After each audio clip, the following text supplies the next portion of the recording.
안녕하세요. 대단히 반갑습니다. 수필 읽어주는 남자 자한형 이종수입니다. 이번 시간은 822번째 시간으로 엄마의 디안이라는 수필을 읽어드리겠습니다. 엄마의 디안, 이언서. 늘 뭔가가, 어떤 것 하나가 부족해 보이는 풍경이 있었다. 매일 새벽 잠이 덜 깬 눈을 비비며 빗자루를 들고 갔던 디안이 그런 공간이었다. 엄마의 낡은 냄새가 나는 그곳, 눈만 뜨면 디안을 썰어야 했다. 엄마는 잠이 덜 깬 우리에게 빗자루를 쥐어주며 마당을 썰라고 했다. 동생은 앞마당을, 나는 뒷마당을 썰라는 것이다. 사람들이 드나드는 앞마당만 썰면 될 텐데 굳이 디안을 왜 썰어야 하는지 알 수 없었다. 투덜대면서도 엄마의 말을 거역하지는 않았다. 디안은 대체로 깔끔했다. 내가 부지런히 썰기도 했지만 숟가래가 담장 바로 앞까지 이어지는 지저분한 것들이 바람에 날아들지 못하도록 지어진 탓도 있었다. 흙담의 한가운데는 나름대로 멋을낸 마른 목골의 구멍이 뚫려 있어서 밖의 풍경을 그대로 볼 수 있었다. 엄마는 그곳에서 자주 울었다. 엄마를 찾다가 디안에 쪼그리고 앉아있는 엄마의 뒷모습을 발견하게 되면 나는 엄마를 부르지도 못하고 발소리를 죽여 뒤돌아서곤 했다. 어째서인지 밖으로만 도는 아버지와 오랜 치매를 앓고 있었던 할아버지와 아직 어린 우리 남매들을 감당하기엔 엄마가 너무 왜소했다. 그런 엄마가 어두운 밤에 디안 벽 한쪽에 쪼그리고 앉아 등을 들썩이고 울고 있으면 귀 모퉁이에 처박혀 있는 깨진 장독보다 더 캄캄하고 더 작고 슬퍼 보였다.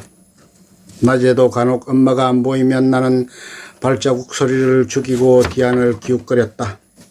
어떨 땐 엄마가 눈어붙고 엄마가 앉아있던 낡은 나무 의자가 담장 밖으로 뚫려 있는 구멍을 향해서 동그만히 놓여 있었다. 나도 엄마처럼 그 의자에 앉아 보았다. 내 눈높이보다는 구멍의 위치가 높아서 엉덩이를 약간 치켜들어야 그곳을 통해 밖이 보였다. 밖은 액자 속에 그려진 한 폭의 정물화처럼 저 멀리 높은 전봇대가 줄지어 서 있는 큰 길이 보이고 그 뒤로 온갖 풍문이 떠도는 저수지도 보였다. 누가 뛰어내렸다더라. 누가 사라진 지 한 달 만에 떠올랐다더라. 엄마는 여기 앉아서 무엇을 보고 있었을까? 어디론가 떠나는 신장로의 버스를 보고 있었을까? 어딘가에서 돌아올 버스를 기다리고 있었을까? 저수지 주변을 서성거리는 어떤 이의 모습을 보고 있었을까? 엄마는 왜 매일 디안을 나보고 깨끗이 썰라고 했을까?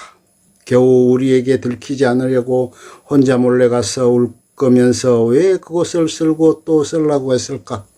저 혼자 조용히 앉아있는 의자는 내게 그 대답을 해주지 않았다. 내가 그때의 엄마 나이가 되었을 즈음 마당에 있는 집으로 이사를 했다. 집을 고를 때 나는 이상하게도 디안을 먼저 돌아보았다. 이전 집주인이 디안을 어떻게 여겼는지 궁금했기 때문이다. 어떤 디안은 그저 잡동사니를 쌓아둔 창고쯤으로 취급되고 있었고 어떤 디안엔 밥상에 오를 소중한 야채가 싱그럽게 자라고 있었다.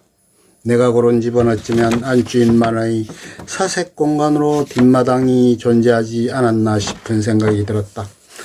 안락하면서도 비밀스러운 공간, 그러나 외롭지도 차단되지 않은 곳, 나지막한 담장 안에 안온하면서도 바깥 세상을 볼 수 있는 공간이었다. 디안이 나도 엄마처럼 의자 하나 가져다 주었다.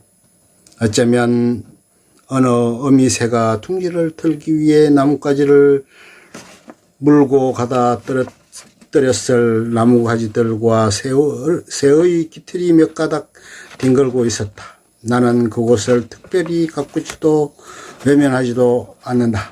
다만 한 번씩 집안 식구들이나 세상 사람들과 숨바꼭질 같은 것이라도 하고 싶을 땐 그곳에 가서 조용히 의자에 앉는다. 어쩌면 엄마가 밖을 향해 뚫린 담을 통해 어디론가 훌훌 떠나가는 자신을 보았을지도 모르며 저수지를 향해 자박자박 걸어가고 싶은 마음을 달랬을지도 모른다. 그렇게 한참 거기 앉아 울고 나면 다시 배고픈 아이들의 목소리가 들리고 며느리도 몰라보는 할아버지의 마지막이 안타까웠을 것이다. 엄마에게도 아무도 모르는 공간이 필요했다는 생각을 나는 어쩌면 어린 나이에도 어렴풋이 조금은 알고 있었을까. 내가 빗자루를 들고 더 깨끗이 쓸어야 엄마의 뭉친 가슴 속도 디안처럼 말끔히 씻겨나갈 거라고 생각했는지 모른다. 그래야만 디안을 돌아서 나올 때 엄마는 담장의 능수화처럼 환한 얼굴로 우리를 바라볼 거라 생각했던 것 같다.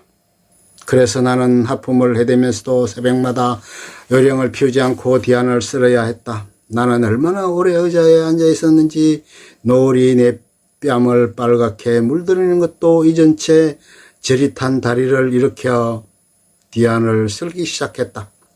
내가 눈물을 흘린 것도 아닌데 무심코 지나가던 노을이 내 뺨의 물기를 건드리고 있었다. 엄마의 디안에 내가 있다고 해서 엄마를 제대로 이해할 수는 없었던 것처럼 나 역시 누구에게도 이해받을 수 없는 것이 있다. 엄마가 그 옛날 그곳에서 엄마의 삶을 지탱할 수 있는 무언가를 얻을 수 있었다면 나 또한 나를 씻어대는 나만의 은밀한 공간이 필요하지 않을까. 끝. 좋으면 좋아요, 구독, 알림 설정 눌러주세요. 감사합니다.